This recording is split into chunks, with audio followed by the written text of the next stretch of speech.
Okay, well, we just get on to the album reviews then. Yeah, which one would you like to start off with? Again, I've just put them in order of release, so Coriky, unless there's something you'd rather start with. No, Coriky sounds good. Yeah, do you want me to jump into it? Yeah, if you want to. Yeah.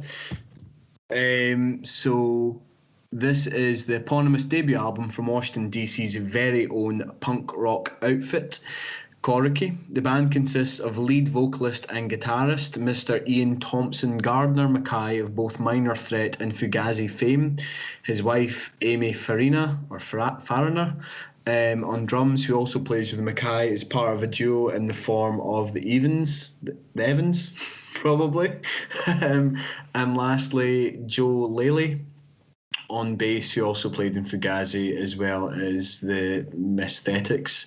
The album was originally intended to be released on the 27th of March earlier on this year. However, due to COVID-19 lockdown restrictions in the country, it was postponed to the 12th of June and was released under Mackay's very own record label, Discord Records. The band previewed their album at a free show in DC's St. Stephen's and the Incarnation Episcopal Church on February the Episcopal. It was. They previewed it at our church on the 22nd of February 2020. The album is approximately 37 minutes and 5 seconds long and contains 11 songs. I'm not overly familiar with much of Minor Threat or Fugazi's material, but I knew enough to immediately recognise Mackay's voice. I remember listening to Clean Kill, which is the first track in the album. Coincidentally, was the first single to be released by the band back in February 2020, and I remember thinking, yeah, that sounds like Fugazi. However, I've said here that, I think it would be unfair to say that this album is simply a kind of rehash or pastiche of the artist's earlier work. I think there's definitely some major kind of directional differences at play here. I've described them there as kind of DC's very own punk rock outfit, but I don't think this album really fits neatly into any one genre or category. They don't sound overly punk, do they? No, it's far more laid back than punk rock would suggest. Like I've said, there's a sort of slacker laziness to the sound. I don't mean that in like a bad way. It's just very laid back. Yeah. Aye. It's certainly not as polished or as produced as some of the albums that we're going to review in this episode. There is a kind of grittiness, I think, to the album, like to the album sound. I don't know if that makes sense, but I found that as kind of, for me, there was times where it felt almost like there was songs in the album that sounded like they were jamming. Yeah, okay. And I definitely think that a lot of it sounds as if almost like a kind of demo. But for me, that was kind of part of its appeal. Yeah, okay. I don't know if that makes sense. Yeah, but it's not like highly polished or highly produced. It just kind of is what it is. It sort of sounds like people in a room performing the songs a wee bit, does it? Yeah. As I said, you know what I mean? I think the inclusion of kind of Farina on drums and vocals provides a lot of kind of texture and depth to a lot of the tracks and affords them with the opportunity to deliver some really effective harmonies, which I quite enjoyed throughout the course of the album. I really enjoyed the first track, like I said, Clean Kill. Thought it was a brilliant way to start the album. Particularly loved the kind of shouty outro that kicks in about the kind of 3:30-minute mark, where the band are, all singing in unison, "Not enough soap and water." I really like that bit as well. Like the lyrics are a bit naff. Like they're shouting, like "not enough soap and water." Aye, It's funny though, because I like the way I like Mackay's vocals. I think it's just the way he delivers it and the inflections that he uses. I think there's a bit where he says something like, "Is it she's seen terrible things or terrible things she's seen or something like that." Yeah. And it's just the way that's kind of delivered and the inflections that he uses. I really enjoy it. I don't know how else to kind of really describe it. What was your thoughts on Clean Kill? Clean Kill's brilliant. It's like it's a, I suppose I was gonna say it's the perfect opener, which sounds a bit like over the top, but it's just a really, really You're good right. song. It, like I mentioned, the sort of laziness to the sound because it starts off really, really sort of restrained, and it's got the lead guitar riff is quite silky, and it's just got a kind of trundling bass and like clicking drum beat, and it's just really cool. And that main vocal part where it's like it's a clean kill, but it's not clean. It's just you can sing along to that all day. Yeah. So I've written it, and I've put in my notes here. It's basically perfect. Like I really love Clean Kill. I think it's a great way to open the album. And I think the following track, Hard to Explain, is also very good. And part of it is the harmonies between Mackay and Farina. Like just they've got a really good. Just the way their vocals seem to just kind of fit together quite well. I suppose chemistry is perhaps a word, I don't know, but so yeah, Hard to Explain is a cool track, sort of muted guitar picking. There's the rolling bass in the verse reminds me a little bit of something like the Breeders might do. Yeah. And I get kind of vibes from the Pixies and some of these songs as well, just kind of with some of the strange choices they make in the songs, and the occasional kind of squealing guitars and Mackay's odd kind of howling vocals every now and again. So there's some cool stuff. I mean, Farina herself, when she gets the chance to take over on vocals on the likes of Say Yes, that's such a good song. or Too Many Husbands, or Jack Says, but Say Yes in particular, she's even got a kind of Alanis Morissette kind of quality to her vocals, which is really cool. But her vocals on Say Yes are brilliant, and the sort of there's that laid back bass line, a quite sort of fizzing drums, and you get one of those Black Francis kind of style guitar squalls at sort of 1 minute 50-second mark. So I think it's a pretty good album. There's lots of highlights on here. I mean, Have a Cup of Tea is a big one. That's one of my favourite tracks. Which is just it's like descriptions of anxiety, and then the solution is just to have a cup of tea. Yeah, well, I mean, I've maybe went a bit over the top in my kind of with my notes on Have a Cup of Tea. I've kind of described it as it almost feels like a bit of a kind of commentary on recent events, or a take on kind of learned helplessness or procrastination. I've kind of described the kind of opening bars of the song starting with this kind of creeping bass groove, crackling drum rolls, and odd flash of a kind of timid guitar frill that kind of coalesce into something that sounds quite ominous and dreadful. As you said, the kind of opening lyrics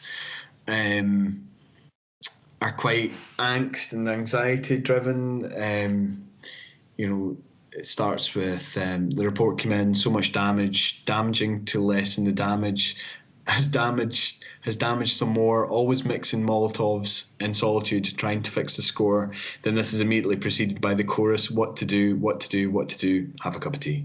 It kind of, to me, it kind of reminded me of the catchphrase from Shaun of the Dead, let's go to the Winchester, have a nice cold pint and wait for it all to blow over.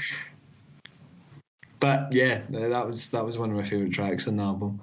I think one of my favourite bits on that song is later on when Mackay's voice sort of cracks and breaks into a more kind of intense shriek.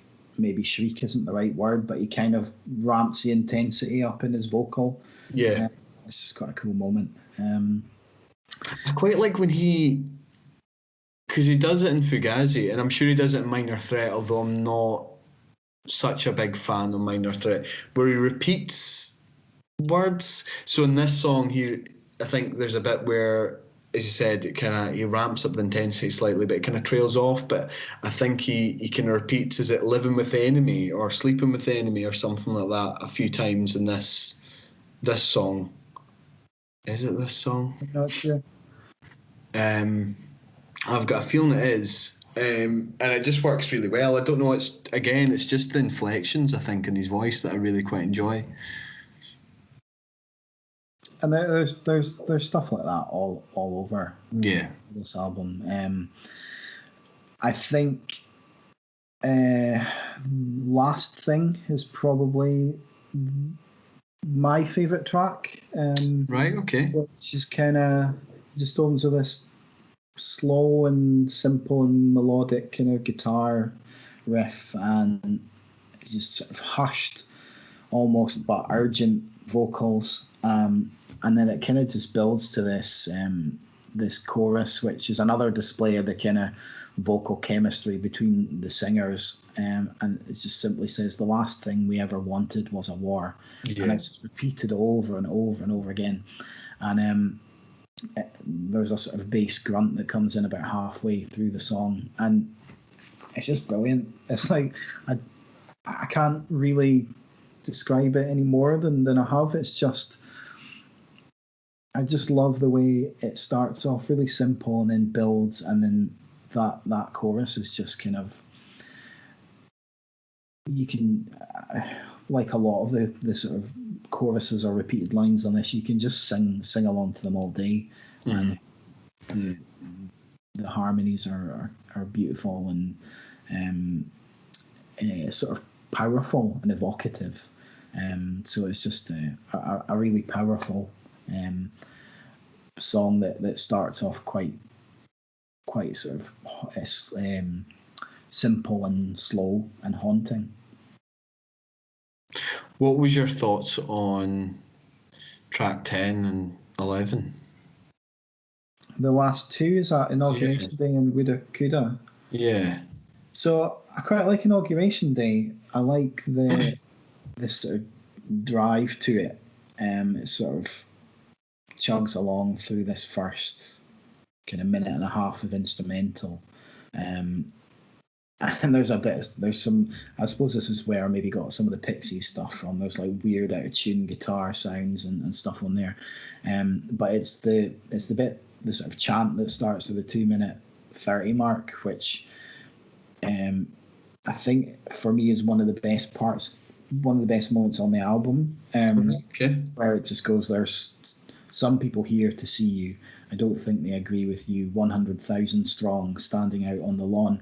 And again, it's just another one of those repeated moments, one of those repeated vocal moments, and then there's a huge like surge in the guitars and drums that follow that moment. So I do really like Inauguration Day, if mostly just for that, the build up to that part, and that part itself. Woulda Coulda is caught. I said the album sort of felt like it started lazily with Queen Kill. In terms of instrumentation, not in terms of songwriting or anything like that. And Woulda Coulda I would say is even lazier sounding in the way that it's got this sleepy bass line and really light, delicate guitar picking. And Yeah. it's just a fairly slow, dream-like sort of ending to the album. I think it's the longest track on there as well. But yeah, it's quite good. Yeah, to be fair, Woulda Coulda is probably my least favourite song on the album. Okay. But the more I listen to it, I think it's been put there deliberately. Again, I probably went a wee bit over the top into looking for the, the meaning in some of the songs. So for Inauguration Day, for example, I would agree with you. I think it starts off, it's a really kind of interesting sounding song. It kind of starts with this kind of frail and sparse guitar sound or guitar riff and someone singing or kind of whispering almost, that kind of sound, which I found to be equally as kind of dreadful and kind of ominous sounding as Have a Cup of Tea. I find it quite hard to decipher the lyrics. However, I did manage to find a website somewhere that had the lyrics on it. And I think for me, it's kind of commentary on the kind of facade of democracy. Again, probably going into a bit too much. Some of the lyrics, as you said, what's surprising is the expectation that we ever had a say. And then in the second verse, as you said, there's that kind of repeated vocal moment. There's some people here to see you. I don't think they agree with you. 100,000 strong, standing on the lawn. The kind of phrase, not my president, maybe comes to mind. Again, I'm probably reading a bit too much into it. And similar, the chorus, which for the first few times that I listened to the album, I was convinced was Magic Tree, repeated several times. It was actually pageantry, which I think maybe kind of further supports the idea that they kind of see this whole thing as a kind of spectacle or kind of hollow display. And then for my money, I think Woulda Coulda is probably put in there deliberately because it almost feels as if it's kind of an extension of this kind of continued narrative. Because you've got the likes of Farina again, her vocals pulling focus, and she's singing about they've kind of run out of water. There used to be a bounty, but now there's nothing left. And that kind of vocal refrain of woulda, coulda, shoulda known almost feels like they should have seen it coming. Yeah.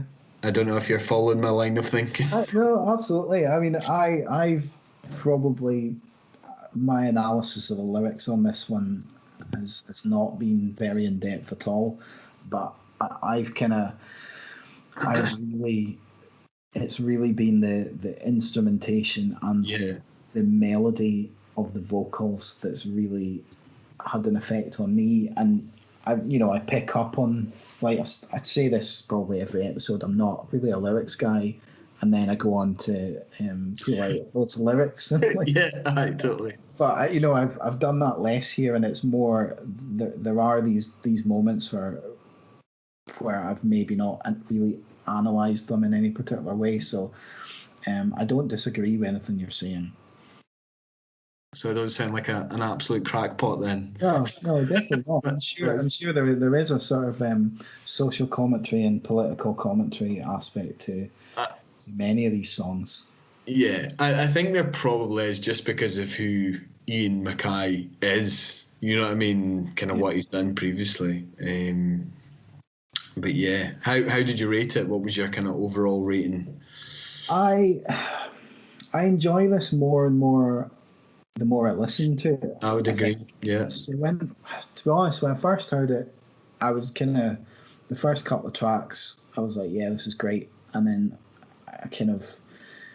I probably would have given it a 7, but the more, I mean, I've listened to this, I don't know, like 5 or 6 times at this point, and I'm on an 8, edging a 9 maybe. I think it's really, really good. It's quite different, I think, from, I mean, there's a lot of alternative rock and stuff on this and punk and stuff, but it's so laid back in a way that it's very different from a lot of those kind of things, which is quite refreshing, I think. Yeah, I was the same. I originally gave it a 7, but it's kind of teetering on the edge of kind of an 8. I think that the album really does grow on you. I would still say that I probably enjoy the first 5 or 6 songs more than the other ones. Yeah. Um,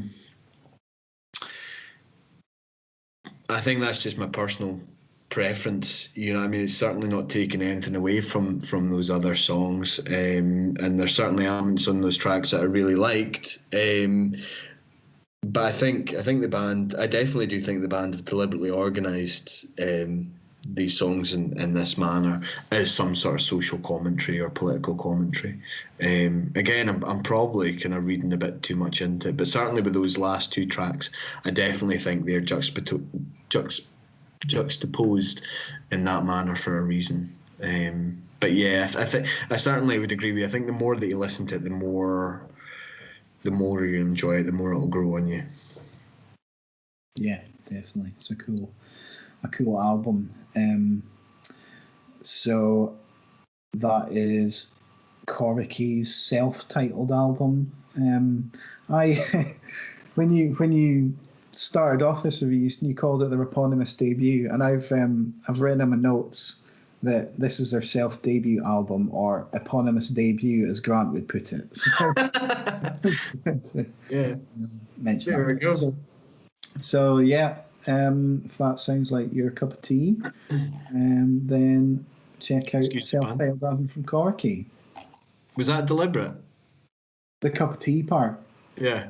No, it was just a happy coincidence. It's a clean kill, it's a clean kill, it's a clean kill, but it's not clean. Hard to explain, feel like everybody's gone insane.